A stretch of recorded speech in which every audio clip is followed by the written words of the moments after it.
তোমার পুজোয় মা হচ্ছে মেলা, জমছে মানুষের ভিড়, তোমার সাধনায় উঠছে মেতে আসন পঞ্চমুণ্ডির। জয় মা তারা। কেমন আছেন সবাই? আশা করি মায়ের আশীর্বাদে সকলে ভালো আছেন। আপনাদের জানাই শুভ সকাল। চলুন ব্লগের শুরুটা হোক মায়ের দর্শন দিয়ে।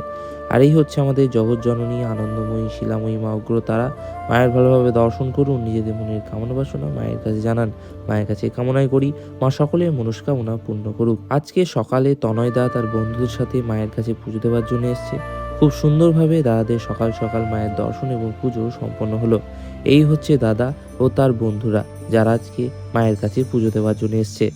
আপনাদের সকলের উদ্দেশ্যে জানিয়ে রাখি, সামনের 29শে ডিসেম্বর মায়ের পৌষ অমাবস্যা এবং 1 জানুয়ারির বিশেষ দিনে মায়ের বিশেষ পুজোর আয়োজন রয়েছে। মায়ের যদি কোনো ভক্ত এই বিশেষ দিনে মায়ের কাছে পুজো পাঠিয়ে নতুন বছরের শুরুটা করতে চান মায়ের আশীর্বাদ নিয়ে, তারা আমার সাথে মেসেঞ্জার অথবা কমেন্টের মাধ্যমে শীঘ্র যোগাযোগ করুন এবং বাড়ি